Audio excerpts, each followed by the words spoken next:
Hello दोस्तों, नमस्कार। स्वागत है आपका फिर से एक बार हमारे करंट अफेयर के सेशन में। तो मित्रों, चलिए शुरू करते हैं। पहला करंट अफेयर है। तो पहला क्वेश्चन क्या है साथियों? भारत जिम्बाब्वे संयुक्त व्यापार समिति यानी जेटीसी का तीसरा सत्र कहाँ पर आयोजित किया गया? तो बताइए। Third session of the India Zimbabwe joint trade committee, ये कहाँ पर आयोजित किया गया? ये न्यू दिल्ली में किया गया, नई दिल्ली में ये आयोजित किया गया। ऑप्शन ए इसका राइट आंसर हो जाएगा। और इसमें क्या क्या चर्चाएं हुई? यह 13 और 14 मई को आयोजित किया गई थी नई दिल्ली में।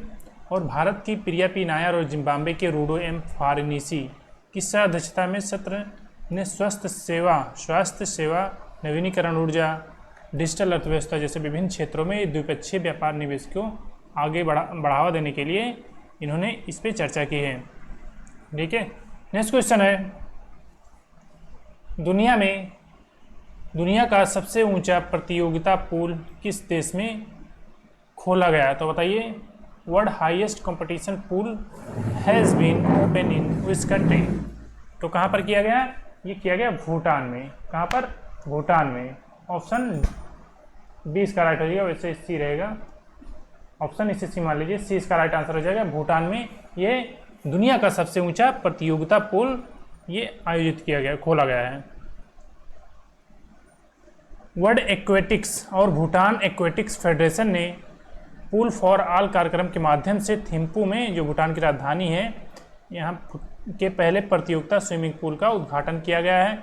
इसमें 8,200 फीट पर स्थित यह फैसिलिटी दुनिया का सबसे ऊंचा स्विमिंग पूल है और ये 2019 में शुरू की गई थी, लेकिन अब इस चर्चा में था। तो इस पहल का उद्देश्य जलीय खेलों को बढ़ावा देते हुए स्तर पर शीर्ष स्तरीय जलीय सुविधा प्रदान करना है। ठीक है, नेक्स्ट क्वेश्चन है। हाल ही में किन दो देशों ने हाइपरसोनिक मिसाइलों के लिए संयुक्त रूप से इंटरसेप्टर विकसित करने के लिए एक समझौता पर हस्ताक्षर किया है? तो बताइए किसने किया है agreement hypersonic missile development interceptor के लिए? तो ये United state of America and Japan, ये दोनों देशों ने इस पर इंटरसेप्टर विकसित करने के लिए, हाइपरसोनिक मिसाइल के लिए इन्होंने ये समझौता किया है। देखिए, इसके बारे में जान लेते हैं कि 2030 के दशक तक हाइपरसोनिक मिसाइलों के लिए इंटरसेप्टर विकसित करने के लिए एक अनुबंध पर हस्ताक्षर किए हैं, जिसकी लागत लगभग $3 बिलियन से अधिक है। और ये अगस्त में घोषित योजना जापान के आसपास मिसाइल प्रौद्योगिकी में तेज़ी से प्रगति को संबोधित करती है। और जापान ने 2024 के विकास के लिए ये 75 बिलियन और जो 480 मिलियन यूएस डॉलर के बराबर है, इस पर आवंटित किया गया है हाइपरसोनिक मिसाइलों की गति। और येन है शायद, जापान की राजधानी येन, करेंसी। तो 75 बिलियन येन जो कि 480 मिलियन डॉलर के बराबर है, इस पर इन्होंने इस पर खर्च किया है। और चीन और उत्तर कोरिया के साथ बढ़ते तनाव की जापान का रक्षा बजट बढ़ रहा है। क्यों? क्योंकि चीन तो छोड़िए, जो उत्तर कोरिया है ये सबसे खतरनाक है, क्योंकि ये इसका कोई देश का न्यूज़ बाहर नहीं आता। ये बराबर हाइपरसोनिक मिसाइल का परीक्षण करता रहता है, जिससे अमेरिका भी थरथरा के कांपता है, क्योंकि इसके पास खोने के लिए कुछ नहीं है। लेकिन ये अमेरिका के पास खोने के लिए बहुत कुछ है, या और देशों के पास, या जापान मानिए, दक्षिण कोरिया मानिए, तो इसके लिए ये सब समझौता कर रहे हैं। नेक्स्ट क्वेश्चन है। विश्व दूर संचार और सूचना समाज दिवस 2024 का विषय क्या है? बताइए। Theme of world telecommunication and information society day. तो इसकी थीम क्या है साथियों? Digital innovation for sustainable development.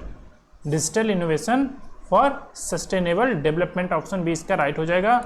याद रखिएगा, सतत विकास के लिए डिजिटल नवाचार।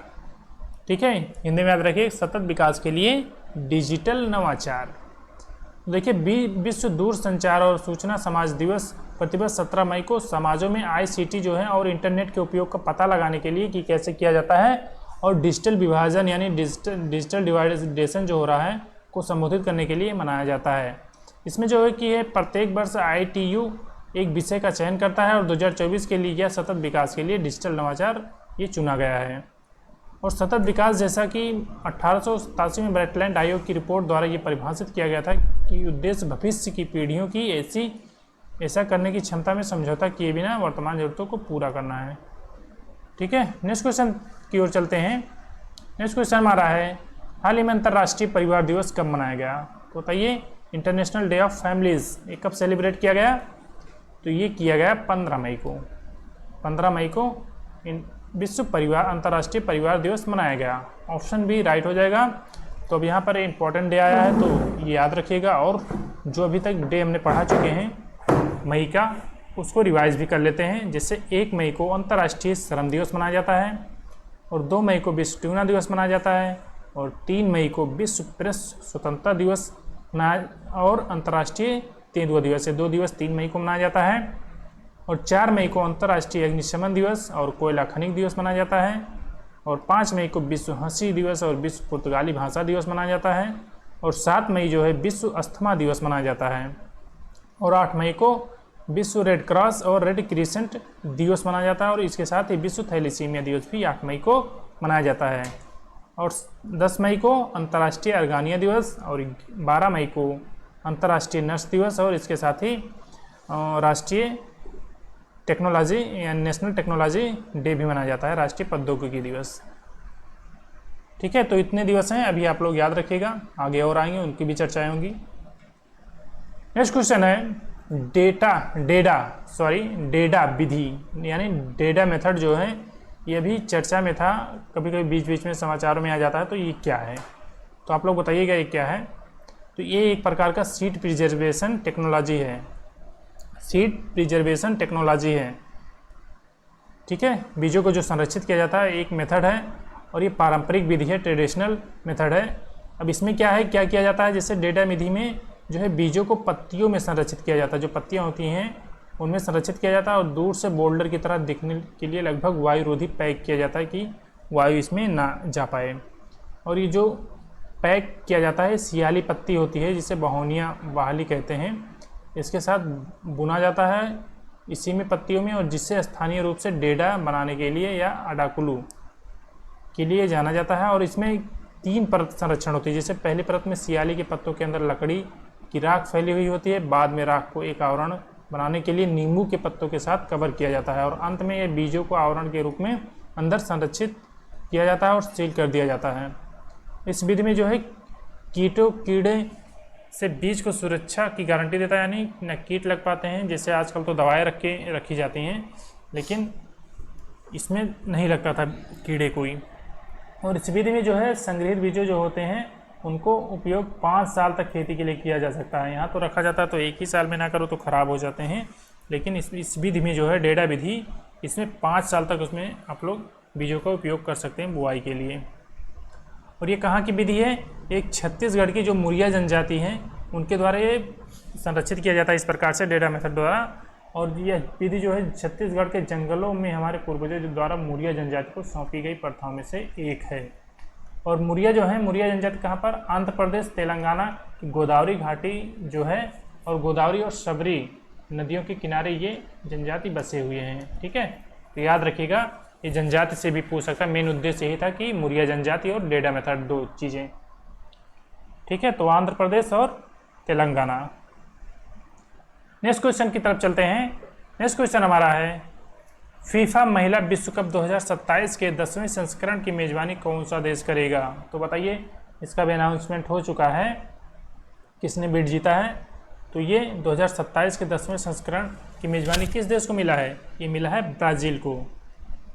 किसको मिला है? ब्राज़ील को मिला है। ऑप्शन सी इसका राइट हो जाएगा। देखिए, फीफा महिला विश्व कप 2027 का मेज़बान देश ब्राज़ील होगा, और इस टूर्नामेंट का 10वां संस्करण होगा, और इसमें नीदरलैंड और बेल्जियम और जर्मनी को पीछे छोड़ते हुए ब्राज़ील ने इसका अधिकार हासिल किया अपने पास मेज़बानी करने का। तो याद रखिएगा, 2027 का women FIFA world cup Brazil आयोजित करने वाला है। नेक्स्ट क्वेश्चन है, सुप्रीम कोर्ट बार एसोसिएशन के नए अध्यक्ष कौन बने हैं? तो बताइए, सुप्रीम कोर्ट का बार एसोसिएशन जो है उसका अध्यक्ष कौन बना है? तो ये वरिष्ठ वकील कपिल सिब्बल बने हैं। ऑप्शन बी इसका राइट हो जाएगा, कपिल सिब्बल। इसके बारे में देख लेते हैं ज़रा। वरिष्ठ वकील और राजनेता Kapil Sibal supreme court bar association के नए अध्यक्ष बने। कांग्रेस नेता भी हैं और इन्होंने चुनाव में सिब्बल को ये 2350 में से 1066 सीट मिले हैं, जबकि वरिष्ठ वक्ता एक प्रदीप राय थे, उनको 689 मिले हैं। ठीक है, तो याद रखिए कपिल सिब्बल बनाए गए हैं सुप्रीम कोर्ट के बार एसोसिएशन के अध्यक्ष। नेक्स्ट क्वेश्चन है साथियों, 44वां घर वापसी दिवस किस देश में मनाया जाता है? तो बताइए 44वां घर वापसी दिवस किस देश में मनाया जाता है? तो ये मनाया जाता है बांग्लादेश। और ये घर वापसी किसकी हुई थी?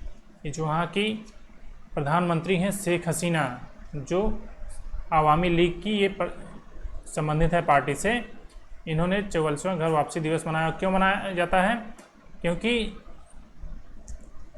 क्योंकि ये 17 मई 1981 को बांग्लादेश लौटी थी। काफ़ी समय के बाद ये वहाँ पर भारत में निवास कर रही थी, तो इसके बाद ये अपने देश गई थी। जब बांग्लादेश जो है, ईस्ट बांग्लादेश जो है वो पाकिस्तान से अलग हुआ था।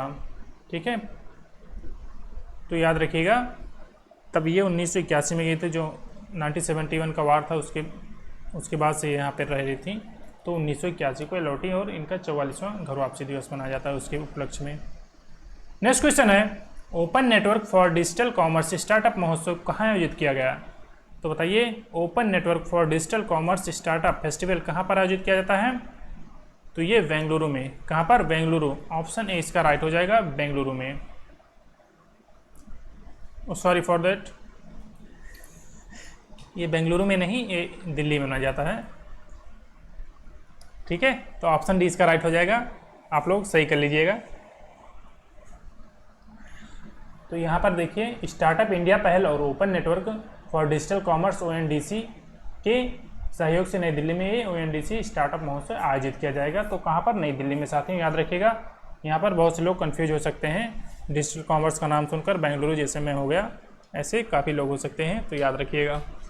ठीक है, तो उम्मीद करता हूँ आप लोगों को हमारा सेशन पसंद आया होगा। क्वेश्चन अच्छे थे, आप लोग नोट करिएगा, और अगर पसंद आया तो चैनल को सब्सक्राइब करिए नए लोग, और जो पुराने हमारे साथी हैं वो लाइक करिए, वीडियो को शेयर भी करिए दोस्तों के साथ। तो इसी के साथ हम आपसे विदा लेते हैं, मिलते हैं नेक्स्ट सेशन में। तब तक के लिए जय हिंद, वंदे मातरम।